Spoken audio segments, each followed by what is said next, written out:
Hey, everybody. Thank you for checking out this episode of Raised on the Radio. I am one half of the show. I am Colt Brocado, my good friend Patrick Blair in Zoom land as usual. How are you this morning? It's the resurrection of our Lord. It is, man. Easter Sunday. Easter's a weird holiday, just in general, just overall. And I'm not saying just because of the whole Jesus coming back to life thing, which I practiced as a child. You know, I was raised Catholic. No longer practicing. Sorry, mom and dad. But yeah, we took our son to Eckert's. It's like I don't know. They like grow apples and they have like pumpkins and but anyway, we took him there yesterday and it was supposed to be an Easter egg hunt, but they just laid all the eggs out and just in the middle of like vines. And I like posted a picture of it. I mean, for my son, it's great because he's not searching for anything. It's either right in front of his face or he's not picking it up. He's not, but it was like, there were big kids there that were just like walking through and just picking them up. They're like, you can only have 12 to a kid. And you're like, well, this isn't an Easter egg hunt. This is just, here are some Easter eggs and we're just going to give them to you, but you fuckers go get them. We're not going to give them to you. Right. Go find them, go get them. Like not even find them. Just go pick them up. We made a mess. Go pick it up. It was very bizarre. And then the whole Easter bunny thing, I guess it's fine for kids, but I've noticed also that kids don't react to the Easter bunny with a level of fear that they do Santa Claus, by the way. You don't think? My son didn't. My son hated Santa. I mean, just wanted nothing to do with him. But yesterday with the Easter bunny, he was just like, okay, here we are. I'm around this thing now. Maybe because the Easter bunny is like more cartoonish, maybe. Well, that obviously has something to do with it, sure. Santa's a creepy old man who still, I don't know. Maybe it's because I'm an adult and not a kid, but we did the whole Easter bunny thing yesterday, like sat my son on the Easter bunny's lap and everything. Just looking at that Easter bunny, I'm like, dude, this is creepy. Like, how is this not creepy to a kid? But if I think about Santa Claus, I'm like, it's just a guy in a suit.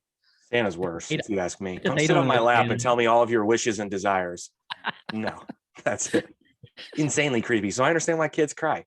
Let me ask you something, and it's very important.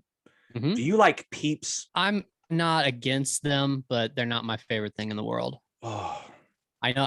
I knew as soon as you said that, I knew how you were going to react. It's like putting chalk in your mouth. Do you like marshmallows in general? No, not really. No. Okay. No. I mean, if somebody makes me like a s'more camping trip or at a cabin, I'm like, hey, we're gonna make s'more, I'll have one, sure. Especially if I had 10 beers beforehand. If you catch me on beer number 2, I'm probably like, nah, I'm good. Come back to me 8 beers from now. But yeah, Peeps are disgusting. Do you like Cadbury cream eggs? Yes. I knew you would. You look like a cream egg guy. I don't. You just. Thank you. I appreciate the compliment. We're clipping that out for sure. You know, it's funny. So we went camping Thursday night and Friday night at just a place kind of close to us. Kind of like a let's get all the kinks worked out in the camper type of deal. And you don't hear many people say that, but go on. What's that? What camping? Not a normal thing for someone to say, but go on. They were doing yesterday morning. They were doing like a big Easter egg hunt for all the kids, like at the campground and stuff, which is cool.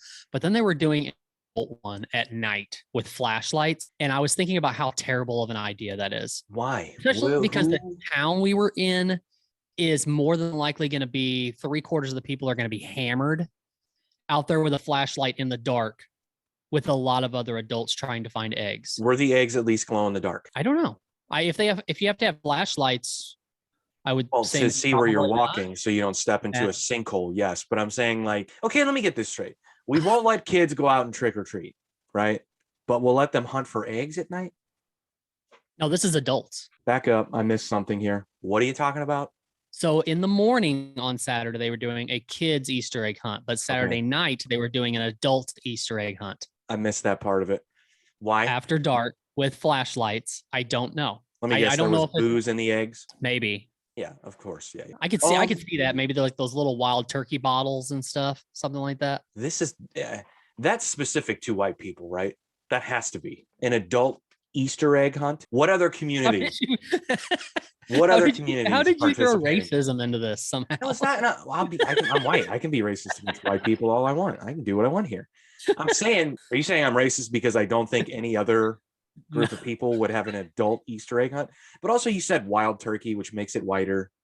Oh, a good point. it's looped in with camping and working out the kinks with the camping gear. This whole conversation is based around how white we want to take it. You know what I'm saying? I'll give you that. I'll give you that. I did make this a very white conversation. I've heard of adult Easter egg hunts, but it's fine. Easter's a weird holiday, man. I don't know. It's always been, I think we talked about this last Easter, but the most vivid memory I have of Easter is as a little kid, my mom letting me stay up late and watching TV. That's where American Gladiators would come in. That's because she would stay up and dye the eggs, right? Oh yeah, that's right. Okay. So that's where American Gladiators would come in. That's where USA Up All Night would come in. So I was just watching porn all night while my mom's dyeing eggs. It's a good childhood. Did your son dye eggs? No, we didn't do anything like that. We took them yesterday, and then we have family stuff today that we'll do like an Easter egg hunt, I guess. But no, man, that's also a bizarre tradition of Easter. So we're gonna dye some eggs. Makes your house fucking stink. Yeah. Did you guys dye eggs? Do you do that? We did. Wow. So you guys get into Easter. You want to hear how white it was? So it was, we were supposed to be doing this outside, but it was raining. So we all had to be in a camper with a bunch of kids, and we just laid a tarp down on the floor and then let all the kids do their dyeing of Easter eggs on the floor inside a camper. There are so many things that, I mean, I guess that's fun. How old were these kids? Like 8, 10. Making memories, dude. Making memories. Yeah. Yep. Yeah, I mean, the memories I have of Easter are that staying up late, and then there are just, so my wife the other day, my wife goes, "Oh my God, look at this picture of you," and it's me on Easter. So of course, every Easter you wake up, in my family, you wake up, you go to church, you got to put your Easter outfit on, right? I was wearing what can only be described as a flower printed silk shirt with pants that I don't understand what was happening with the pants. It looked like they were hammer pants, but they were pleated and like dress pant material, but they kind of like poofed out on the sides like hammer pants would back in the 90s. Uh-huh. I don't know what was happening with me then, but so I rocked it. If you can think back to that time at all, do you remember thinking, what am I wearing? No, or that's probably one of those things where like, it's Easter, mom dresses me up and we go do what we're supposed to do. I think it was that. Yeah. But I mean, you would wear the Easter colors, right? Easter is like pastel, Yeah. But yeah, I mean, every Easter picture of me, it's me in some goofy fucking outfit, just with a bowl cut, of course. That was the thing, man. Yeah. Well, there was the bowl cut and there was the skater cut. So the skater cut was a little bit of it was like bowl cut with a little bit of an edge. It went down in a V in the back. If you had that, if you had that, your parents probably weren't married anymore. That's what that haircut meant.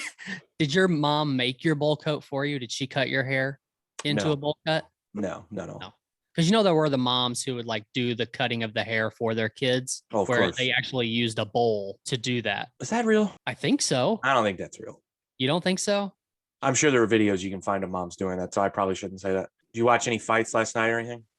I didn't. You're texting me about them. We don't have to go into this too much because, to be honest with you, it wasn't that great of a card. Kind of a, and I hate saying this, no disrespect, but William Knight, we were texting about him. Mm-hmm.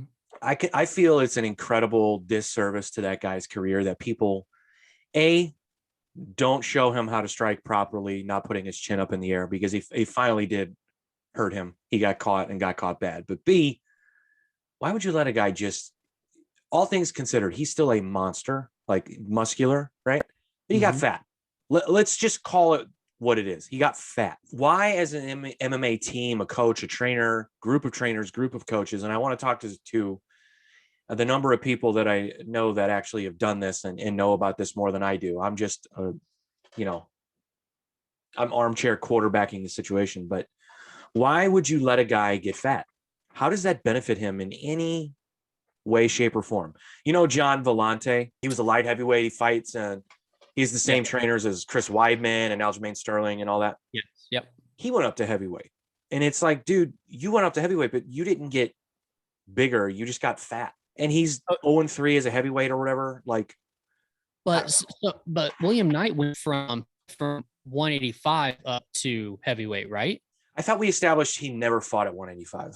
Oh, it was lightweight, light heavy then? Yeah, I'm pretty sure. I don't think I he thought, ever fought at 185. Let me I look it thought up. it was backwards. I 'Cause know we thought it talked was about this last time. We did. But you know what? It kind of reminds me, he in a way looks like Jared Cannonier, but he's doing the opposite of what Jared Cannonier did. Jared Cannonier started as a heavyweight and now fights at middleweight. And he's going to fight for a fucking title. Think about that. Right. If anybody sees these pictures like from, man, I don't know. So he's fought at heavyweight before, back in whatever CES is. Back in 2019, he made his debut at heavyweight. His next fight was at a catch weight at 225 pounds. Then he went back to light heavyweight in 2020. And then, so in the UFC was light heavyweight. He was never middleweight. What the fighting difference is from, I mean, if you see the pictures between his last fight and this one, I mean, it's astonishing. He just put on fat. He didn't put on muscle. He just carried more fat around. I don't see how that benefits him. How far did the fight go? I believe he was knocked out in the third round. The third. So enough time to where could you see if his cardio was like was not great. Affected? His cardio was not great. But of course, DC was like, man, he's really he's not showing that he's that tired. I'm like, of course, DC, you would say that. You condone his fatness. I'm just kidding. I love DC. I just feel it's an incredible disservice. But apparently, as I'm reading through his Wikipedia, and I actually did this a little bit because I wrote a preview of the card this week. You know, when I do that, I kind of like, and I didn't write anything about him. I just included that he was on the card. But what I like to do for fun, if I have the time, is I go through each person's record and look at things, you know. So, but I was going through his, and he's had a lot of ups and downs. So I don't feel like he's surrounded by people who are going to necessarily tell him that, hey, getting fat's not the best idea. Again, I'm just speculating here. I'm armchair quarterbacking the entire situation. But when I saw him, you sent me the picture because I missed the weigh-ins. And I go, okay, yeah. I mean, when I saw that he was fighting at heavyweight, I expected him to be bigger. I did not expect him to be just fat. And again, like I said, people who are listening to this who don't know who we're talking about or watch MMA that much, they'd see a picture of this guy and go, Jesus Christ, that guy's huge. He's muscular. But you when you see the difference and you know the difference of carrying around 225 versus 258 or whatever it was, that's a big difference. And you're fighting a guy like Devin Clark who will be able to carry the extra weight. Because Devin Clark was, I want to say he fought at middleweight, actually, if I'm remembering that correctly. I could be completely wrong about that. But I mean, what do you think about this? I mean, we always said it was crazy, like how much muscle he has on him to be fighting at not be fighting at heavyweight. Yeah. But it just seems like, I mean, I can't speak for him because, of course, we weren't there in the camp to see exactly how he was doing anything, but it just seemed, I mean, so based off of the picture from the weigh-ins to the fight, does it look like he gained a lot of weight between those two? Not necessarily, no. I mean, heavyweight, a free-for-all as far as your weight goes, Yeah, I mean, it's, I don't know. I just, when guys it's not hard to understand that athletic performance. Yeah, there are freaks in the NFL who play offensive line who weigh 330. And yeah, they had to run that 40 one time and they ran it under 5. They're athletic freaks, but you got to understand they're not being asked to fight for 3 rounds for 15 minutes. Right. It's just a different athletic ability and you're asking your body to do something different. But from an athletic performance standpoint, I just feel it's a disservice. I could be wrong. Like I said, we've seen guys do it. Daniel Cormier is one, but we talked about, like, what if he fought at middleweight? What if he didn't have the extra weight? Roy Nelson. I mean, if Roy Nelson lost weight, he would have been a middleweight. There's no way he would have been a heavyweight. He's only like, what is he, 5'8", 5'9"? How do you think he would fare today? There are still guys in the top 10 that he's fought. I'm trying to think of him in his prime in the heavyweight division today. I think he would do okay. I mean, it just depends on who we're talking about. Yeah. But he was also a guy that never really won the big fight. He beat who he was supposed to beat when he was expected to beat them, but the fight to put him over the top, he never won. Yeah, I don't know. And like I said, John Vellante is another example. Like, he wasn't doing that great at light heavyweight, but we're talking about a guy who fought at light heavyweight and gave fucking Shogun all he could handle. I mean, he was winning that fight before he got caught. So, I mean, you're talking about a guy who stood in there with a legend, a guy who's going to be a Hall of Famer, former champion. When you can compete at that level, why would you go up, just get fat, and then expect to be good at heavyweight? It just didn't make sense to me. But he's getting older, whatever. I don't know. Devin Clark did fight one time at middleweight in the UFC, and he lost by KO. So, and he quickly returned to light heavyweight his next fight. And he was at light heavyweight until this fight with William Knight. But he looked like a guy. He didn't look like he got fat. He looked like he just bulked up. You know, his legs were bigger, his shoulders were bigger, his back was bigger, but he wasn't carrying fat around. You know, well, I mean, there's a difference there though, because William Knight fought not too long ago, right? I mean, it hasn't been that much time between his fights.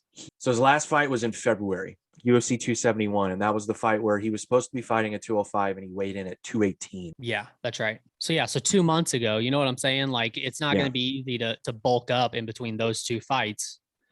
It's going to be easier to just eat, which was a bad idea. It sounds to me like he would have been better off just to come in at the normal weight that he normally fights at.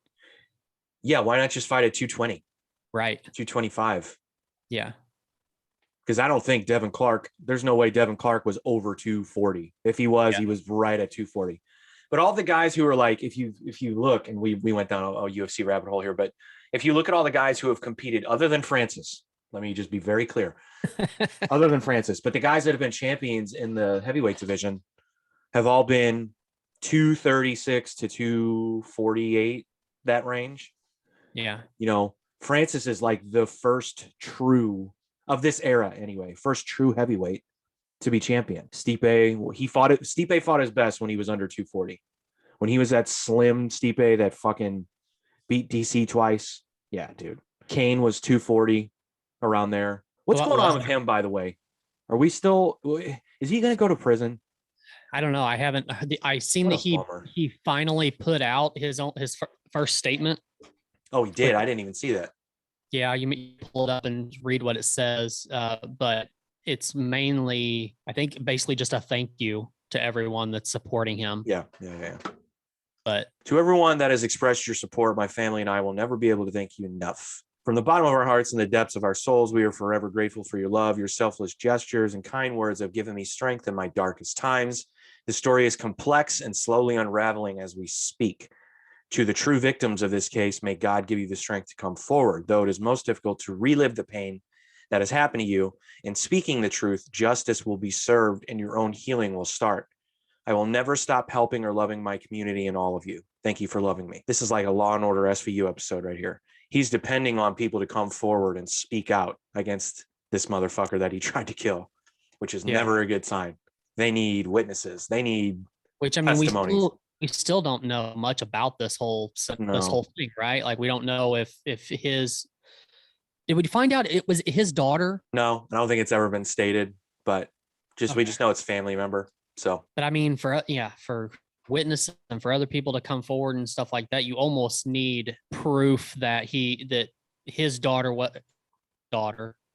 wasn't the only one. No, apparently there wasn't. Apparently it was like over 100 kids. Oh, really? I didn't see that. Holy crap. I think I read that. We're awful at this, but fine. So is every other podcast. You know what? I'm tired of apologizing for things that everyone else does.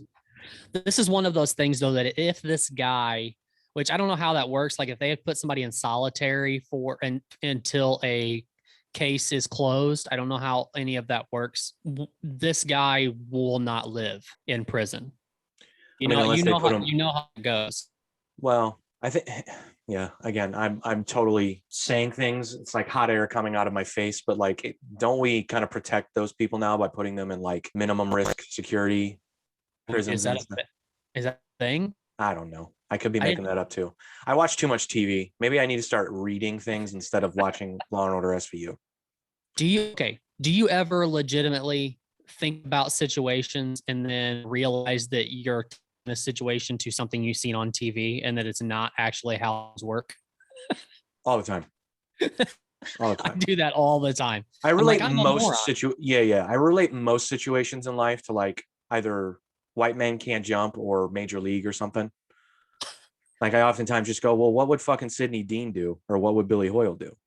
Or what would Rick Vaughn do? That's how I'm going to do it. all you got to do is work hard and grind and you'll be successful and Oh, rich. jeez, here we go. That's why I'm successful. I work hard and I grind. Here we go. Well, hopefully Cain Velasquez, that's such a bummer. I do love all of the support, but isn't it pretty easy just off the surface level of what the story is to like what if have you seen anyone speaking out against him? Like in the public eye? I haven't. What an asshole that person would be, right? Especially if they were a fighter. Sure. Like I just saw Bisping put out a video the other day because apparently he's on Jake Paul's hit list. Don't get me started. But he was wearing a free Cain shirt. Like imagine if a guy like Bisping, who he's big on YouTube, you know, a legend. What if he was just like, yeah, I don't really like what he did. I don't support it. People would be like, hey, Mike, are you okay? You all right, Mike? Do you need? Yeah, I haven't seen anyone speaking out against him. Obviously, this dude, this 63-year-old relative who was shot, I'm sure the people who were close to him were like, we don't really like Cain, but I don't know. I mean, not that people need it these days to be able to come out and say I'm for or against it, but there's not enough like information out there, I don't think, for people to choose one side or the other. Well, I think it's pretty easy to choose his side in this situation. If you think he was hunting down a pedophile, I think it's pretty easy for you and I anyway. Yes. I think it's easy for us to go, you know, we support Cain in this. I'm just saying that we don't like nobody knows the entire story. Well, that's how we treat everything. Yeah. That's what it is. That's what I said, man. Like we read something in the media, released by the media, and 90% of the time, it's not even the actual media that released the story. It's some fuckhead on social media that just said some blanket statement, and it gets passed around and passed around and passed around until it becomes real enough for someone you know that repeats the story to you, and you go, "Wait, where did you hear this?" Right. You know. Or at least I hope you do go. I hope you go, where did you hear this? I even take that to like say on Instagram or Facebook or whatever. If somebody posts if somebody will post a picture and it'll have like a quote at the bottom, but it'll have a picture of a different, like any celebrity. It could be Morgan Freeman and then a quote at the bottom and then just say that Morgan Freeman said that. But I just take any of that with a grain of salt now. Like, I don't know that he said that. And there's been times where I've seen that exact quote on different pictures of different people. Yeah. Like, well, now I don't even know. I don't even know who said anything. You really shouldn't believe anything you read on social media. It's just it's a toxic waste of time. But yeah. Well, let me ask you this. So we talked about the slap last week. Bert Kreischer on the Sam and Jim and Sam, whatever. I don't know what the show's called. And Bert Kreischer was on, and I asked you last week about Bert Kreischer and said that I was interested to know what his take on is because a lot of his career came from Will Smith. Yeah. And you said that he was basically not on Will Smith's side, that he's a comedian and he would be on Chris Rock's side. Well, judging from this video, I don't know if that's true. Explain. I mean, he basically just retold the story, which he's told 1,000 times in 1,000 different places, but also gave Will Smith a lot of praise in the whole thing. You just feel like you don't want to talk about this for some reason. So yeah, he's doing what any smart marketing savvy comedian YouTube personality, whatever you want to call him, would do. What he was doing is shedding light on the fact that, hey, I've been telling this really weird, out of context story about how I thought Will Smith wanted to fuck me up the ass, essentially. Yeah. Which completely isn't true. But I've been saying it for like 20 years now. Eventually, when Will sees me, he's probably going to smack me. Like trying to insert himself into the situation. That's what I said when you asked me. He's like, has he talked about it? And I'm like, yeah, he did. And he, of course, made it a platform to just talk about himself, which is what this is.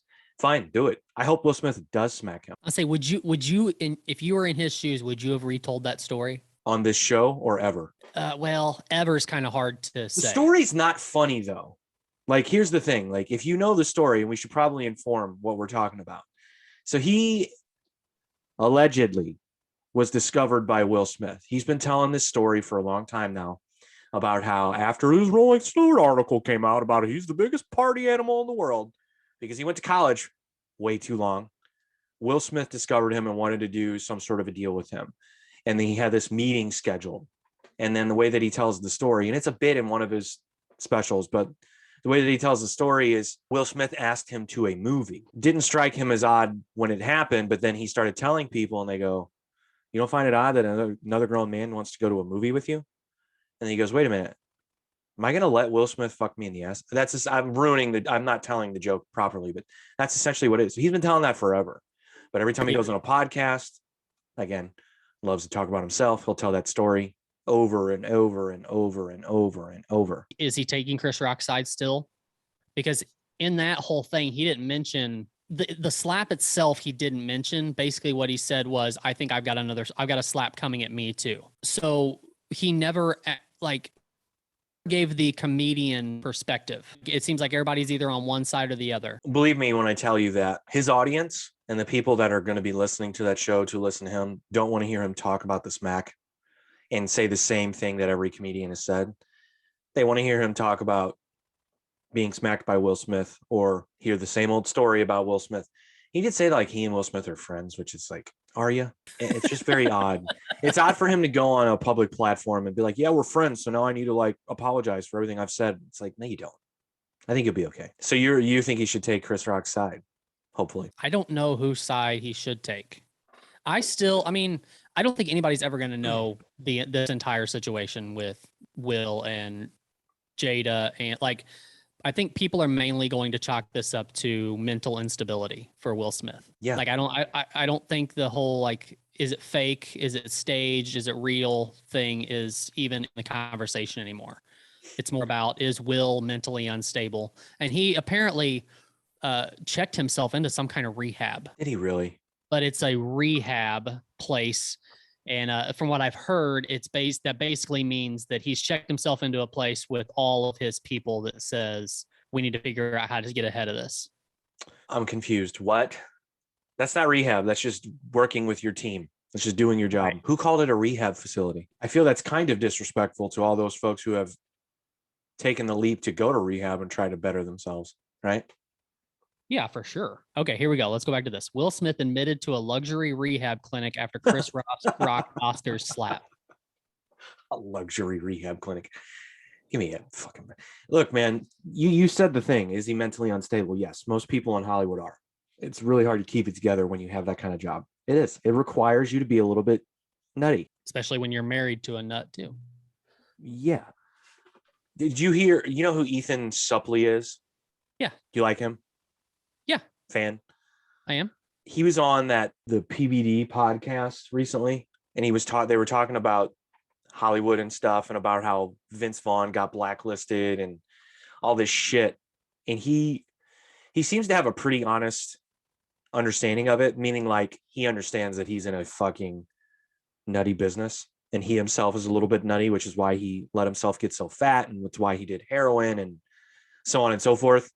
Mm-hmm. So it was a really interesting take on it, but I feel like being able to admit that will just, not everyone, but will help many people sort of come to terms with the fact that they're a part of a fucked up business that will fuck you up if you let it, if you're not careful. I don't know. It was very interesting. So go check it out. Ethan Suplee, for those that don't know, he's lost a bunch of weight now. He was in Wolf of Wall Street. That dude may have the biggest transformation I've ever seen. It's pretty crazy. Like, did you ever see what was the move Butterfly Effect? Did you ever see him in from that? Him in Butterfly Effect to, well, just even the transformation of him in Butterfly Effect to Wolf of Wall Street. Because Wolf of Wall Street isn't even his skinniest or his like leanest, but yeah, even that transformation is crazy. He weighed over 400 pounds or something like that, right? Something like that. And I didn't know that he had a drug addiction either, but apparently he was. Didn't either. He said on this podcast that quitting heroin was easier than losing weight. It's a touchy statement to be making. I mean, there. That's a crazy thing to say, but I guess for him, yeah. I don't think easier to quit heroin for all people who are addicted to it. I couldn't imagine. It was an interesting take on the whole thing. He also said something too. He was talking about Mark Wahlberg. Did you know that Mark Wahlberg's like a big man of faith now? And part of the reason he made that Father Stu movie? I don't know. I don't think I knew that. I didn't know that either. Do you have a desire to watch that movie? No. Who else was in that? Is it Mel Gibson and someone else I saw? I can't remember. I don't even know what it's about. I would imagine it's about a guy who is a priest. It's about a boxer, right? What? I'm pretty positive it's a boxer. He plays a boxer who becomes a priest. I don't know the Father Stu Is Father Stu a true story? Yes, the film was inspired by this true story of Father Stuart Long, who died in June 2014. Jackie Weaver's in it as well. She was in I like her. She was in Silver Linings Playbook and a bunch of other stuff. Playboy art. An amateur boxer with a rough past who turned to priesthood after a life-changing motorcycle accident, becoming a beloved figure of faith in his community, even has dealt with a devastating health condition and skeptical officials within the Catholic Church. Huh. Amateur boxer. So now, do you want to watch it? Nah, no. Can't say I'm that. I mean, I'll probably end up seeing it, yes. Just to appease my wife, who thinks that Mark Wahlberg is my true man crush. But you are a big fan of Mark Wahlberg. I'm a big fan of a lot of his movies. Yes, he's in quite a few of my favorite movies of all time. So it's very hard for me not to be. He's in Boogie Nights. It's one of my favorite movies ever. He's in Basketball Diaries. It is my favorite movie ever. That is hands down my favorite movie. I'm just trying to think of the stuff that he's been in that I love. So those two we got. I love the movie Fear, as cheesy as it is. And like when you watch it, I think it still holds up. Some people don't think so. I think it does. But I love the movie Fear. It's like my childhood. Is there anything more recent? Well, that's what I'm doing. I'm kind of going back, and then he lost me. He probably lost me at The Happening. That movie was a flaming pile of dog shit. So I love the movie Four Brothers. Oh, The Fighter's great. That's an obvious one. Oh, of course. Yeah. The Fighter's fucking fantastic. Did you see that movie that he did? I guess it was a couple years ago. That was about the BP oil spill. The what? That BP oil spill that happened. Did he do something like that? Yeah, he did. I miss out on all of this. It was actually a really good movie. What is it called? I don't remember. Okay. All right, here we go. So I do like The Big Hit a little bit. I love The Corruptor. Do you know what The Corruptor is? No. Dude, Jesus Christ. The Corruptor is Chow Yun-fat and Mark Wahlberg. Chow Yun-fat is he's like a superstar in China, but he did a lot of, action, kung fu, like cop, kung fu, martial arts movies. The Corruptor is awesome. And it has one of the best movie soundtracks of all time. Anyway, The Corruptor is great. Three Kings is the movie I'm talking about with George Clooney and Ice Cube. Okay. You haven't seen it, apparently. Okay. I remember the name. Okay. I don't like The Perfect Storm or Planet of the Apes. They were fine, but I don't like them. Rockstar, I love. The Italian Job was good. I Heart Huckabees was good. Four Brothers was good. Invincible was good. Before you move on, did you know that Mark Wahlberg still has a prosthetic from Rockstar? He what? He still has the prosthetic from Rockstar. From Rockstar or from Boogie Nights? Boogie Nights, not Rockstar. Yeah, you're right. Well, Boogie I Nights. would hang on to that thing too, man. that launched his career because. How much do you think that's worth? I don't know. Ask his kids someday, because one of them's going to need to sell it, I'm sure. In Four Brothers, Invincible was good. The Departed, obviously good. Shooter was good. I liked a lot. We Own the Night was one where I really wanted it to be better than it was. So this is when he started losing me. So I expected We Own the Night to be a fantastic movie, given the cast and everything. I didn't like it that much. I mainly just watched it to look at Eva Mendes. She's my favorite. The Happening is awful. Max Payne was not good. The Lovely Bones was good. So he comes back in The Lovely Bones. That's good. He had a small role in Date Night. I like the movie Date Night. Have you, you mentioned Max Payne. Is there any, I know you're like a big video game guy. Is there any movies that have been made from video games that you are a fan of? Mark Wahlberg's done quite a few. I can't think of any. Who were Street Fighter? Because that's what Max Payne was. It was the video game first. Yeah, I never played it. I don't know what it is. Okay. The game's actually really cool. But then he just did Uncharted. Yeah, Uncharted. Didn't even know that was a thing. Didn't know it was a movie. Okay. Didn't know it was a game. Did you ever see Pain and Gain? That's the one I just looked at. Yeah, that movie sucks. So The Other Guys is okay. It's not great. I wasn't a huge fan. Yeah, it's not great, but it's okay. Again, watch it to stare at Eva Mendes. The Fighter's awesome. Contraband, I know I've seen it, but I don't remember it, so it must not have been great. Ted was okay. Broken City. I know I've seen that, but I don't remember what it is. What is that? Oh, yeah, that's him and Russell Crowe. It wasn't as good as it should have been. Yes, you have an unmemorable movie, and you're in it with Russell Crowe. Pain and Gain. Two Guns was not good. Okay, Lone Survivor was good. Transformers, Age of Extinction. The Gambler, I didn't even see. Ted 2, I didn't even see. Daddy's Home was okay. It's funny-ish. There was Deepwater one Horizon too, right? Yeah, there was two of those. Can you imagine that? Patriots Day was good. Daddy's Home 2, I've seen, was fine, whatever. Instant Family was actually good. So I do like a lot of his movies. We did watch that. Spencer Confidential was boring. I fell asleep in the middle of it. I didn't even finish it. I honestly didn't watch that movie for Mark Wahlberg. You watched it for Cowboy Cerrone? Yeah, I did. But the fact that the scene that I'm thinking about is Cowboy and Post Malone is ridiculous, right? What, you don't think Post Malone can fight as well as Cowboy, is what you're saying? I doubt it. You don't think he's as convincing as Cowboy in a fight scene? I doubt it. You do realize that you watched a movie for a guy who's only in the movie for 3 minutes, right? Talking about the other guys? Cowboy. Oh, yeah. Well, I didn't know that going into it. I just knew he was in the movie. You should have expected it. Did you think all of a sudden Cowboy was a leading man? Like overnight he became a leading man in Hollywood? That's funny. So apparently he's playing Steve Austin in the $6 Billion Man movie. I'm kind of intrigued by that, but we'll see. Hey, he's been in a lot of movies I like, man. What can you do? Yeah. Oh, Wait, hang on. You're telling me you don't think that Cowboy can be like a main man, especially after his role in It's Always Sunny in Philadelphia? I don't know. We'll see. He has said that he's been in quite a few movies. We just haven't seen them because obviously they've been like smaller movies. He was in a show, or was it a movie? Godless, I think, is the name of the show. Yeah. Or the movie. I don't remember which one it was. Do I remember that because he talked about it, or because has that even come out? Godless. It's a TV miniseries. So. 2017. Yeah, it's been out for a couple of years. What was that about? Oh, it's a Western. Yeah, I remember him talking about this. Yeah.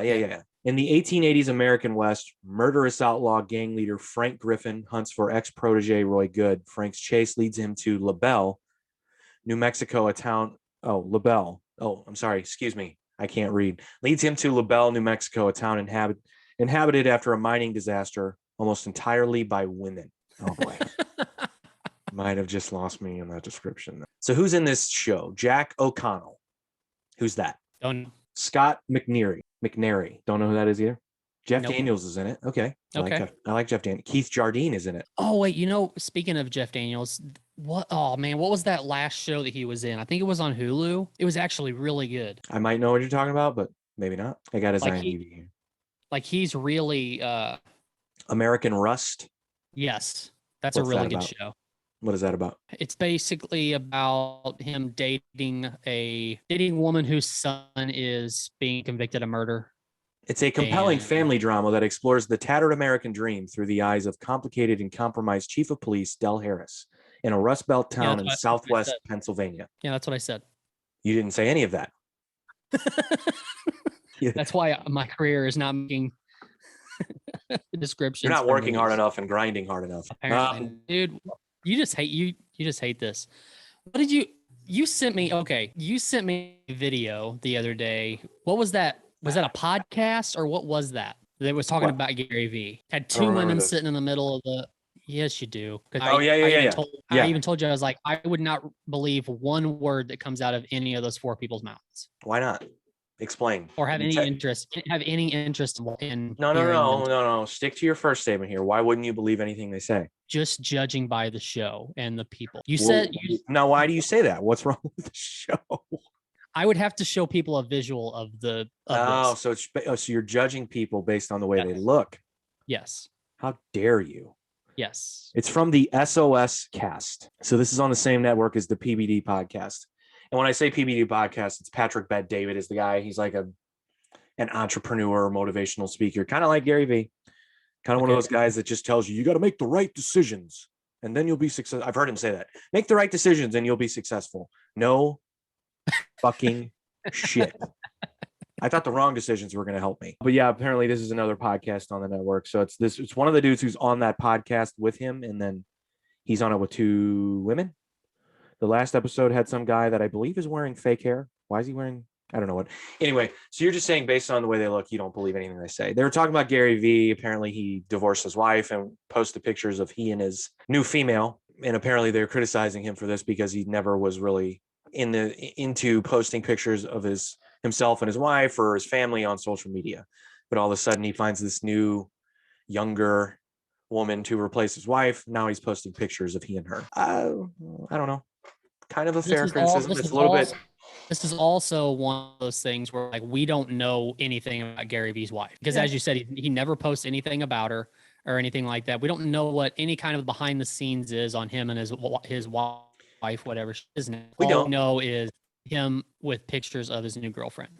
It's questionable behavior, at least, right? Why? Why is it questionable? I don't know. How do we know his wife can cheat on him? Now, why do you got to go there, man? I think that's disrespectful to his wife. Why did his wife cheat on him? Maybe he cheated on his wife. Maybe he was working and grinding his way to another woman. Oh my God. I don't like the guy, so clearly. I know you don't. I call bullshit. It was funny. The only reason that I sent you that is because we had just talked about him. And I honestly, up until the moment, and this is how I know our phones are listening to us, up until the moment that you texted me about him and then us talking about him on that show, he never came up in any feed of anything I have that I pay attention to. Now he's coming up. Now he's popping up. And so it's that's why I sent it to you. It was funny. But yeah, ultimately, I don't care. Do you remember what grade you in and what was the first album that you bought on your own? Haven't we talked about this before? I don't know. Have we? Yeah, I think so. Album. So does it have to be a CD or can it be a cassette? Because that's how old I am. Either way, that works. The first album I bought with my own money, Blood Sugar Sex Magic by the Red Hot Chili Peppers. Okay. Bought it on cassette. So I actually bought two albums at the same time. I bought Hybrid Theory and Satellite. That was your first. Hold on. And Satellite by POD. I was in 7th grade. I think I was already done using condoms at that point. All right. So wow. Fucking hell. Blood Sugar Sex Magic came out in 91. Yeah, I bought it on cassette. I remember. First CD I bought with my own money was the Boomerang soundtrack. Was Boomerang a movie? It was. It was an Eddie Murphy movie. Okay. It was an Eddie Murphy movie, and I bought it for the song End of the Road by Boyz II. Okay. Have you ever bought another soundtrack? Yeah. Yeah. Oh, yeah, dude. There have been some great soundtracks, man, with songs that aren't like, and this is really big in hip hop as well. Like there'll be a lot of like remixes and stuff on let me think of some good hip hop soundtracks. So like New Jersey Drive is a fucking fantastic one. Nutty Professor soundtrack was great. Juice, Judgment Night. That was what I was thinking of. So have you ever seen the movie Judgment Night? No. Dude, you need to find it somewhere. See if you can get it on Amazon. Okay. It's a great fucking movie. It's one of my favorite movies ever, and no one really knows about it, but it does have a fantastic soundtrack. But so let me ask you, of the people I'm going to name here, who are you fans of? Emilio Estevez? Yes. Okay, good. Cuba Gooding Jr.? Okay. Dennis Sure. Leary? Yeah. Okay, good. Stephen Dorff? I don't know who that is. I know the name. He was in Blade, first Blade. He's the white guy in Blade. Okay. Yeah. That guy. How about Jeremy Piven? Yes. Okay. All of those guys are in that movie. So essentially, Emilio Estevez is a dad. He's got a newborn. It's his first night out. His friends want to take him out on the town. They're going to go to a boxing match. They go out in this big RV that Jeremy Piven buys or rents or steals or whatever he does. He's a two-bit hustler in the movie, whatever. There's traffic. They take a turn off the fucking expressway, and they end up in a really shitty area. They witness a dude get shot and killed by Dennis Leary and his goons. And then the rest of the movie is Dennis Leary and his goons chasing after Emilio Estevez, Stephen Dorff, Cuba, and Jeremy Piven. It's just one of those movies that like you see it for the first time and your kid, it mixed with the fucking soundtrack. And like it's just registered in a way like it's just one of my favorite movies. Trespass is another one like that. Fantastic movie from the 90s. Fantastic soundtrack. Do you know what Trespass is? Well, let's just go over again. Are you a fan of, or were you a fan of Bill Paxton? Yeah. Okay. How about Ice Cube? How about Ice-T? Yeah. Enough said. So Bill Paxton and his other fellow white hillbilly friend, they're firefighters. They don't make enough money. They're tired of not making enough money. They find out, or they speculate that there is hidden gold in this old abandoned church in East St. Louis. So they go to East St. Louis to try to find this hidden gold in this abandoned church. Along the way, Ice Cube's crew shows up because someone got killed and his brother's doing heroin or smoking crack. And it's a great movie. You have to watch it. So essentially it's like Judgment Night, but it's Ice-T and Ice Cube and a bunch of those guys hunting these two white guys. Funny thing is, when you were describing Judgment Night, I was thinking, does this take place in East St. Louis? It doesn't. I don't remember what town it is. And then the very next movie you say is East St. Louis. Well, let's be clear. Dennis Leary is not the head of any gang in East St. Louis, so that should have been in your first cue. Got a point. That's a good point. Another good soundtrack. Let me think here. Oh, Menace to Society. I'm missing a bunch. I said Sunset Park, didn't I? Or no, I said New Jersey Drive. Sunset Park is a good one. Anyway, yeah, dude, I would buy soundtracks all the time. You didn't do that? I didn't. It was really big in hip hop. I'm trying to think of like, well, I had the Airhead soundtrack. Okay. I know someone bought me the Forrest Gump soundtrack for Christmas or something because it was a double CD and it was like a huge deal back when it came out. It had all those, you know, timeless songs in the movie from the movie. You know what another good soundtrack is? And it's a terrible movie though. You remember the movie High School High? Think so. It's kind of like it's a parody movie with John Lovitz. It's supposed to be a parody on the, you know, the white teacher goes to the inner city school and saves all the kids with their great teaching abilities. Like it's like a Dangerous Minds like spoof. Okay. It's got a really good soundtrack. Okay. Anyway, Are you a John Lovitz fan? I can't say yes or no to that. I don't know. I loved him in his character in The Wedding Singer for the little bit of time that he was in. Sophisticated Mama. I love that fucking movie. That's such an underrated Adam Sandler movie. Nobody talks about that movie. Not Am I the only really. one? Maybe I don't know. When you hear people talk about Adam Sandler movies, they never name that. I think it's probably my favorite. Anyway, Yeah. John Lovitz. Are you a fan? Do you know enough about him to be a fan? I mean, the majority of what I know him is from stuff like that. You really didn't know that people bought soundtracks, huh? I mean, I did, but I didn't really. Yeah, I think I had one soundtrack, Which one? Space Jam. That's such a typical answer. That's a typical cult answer.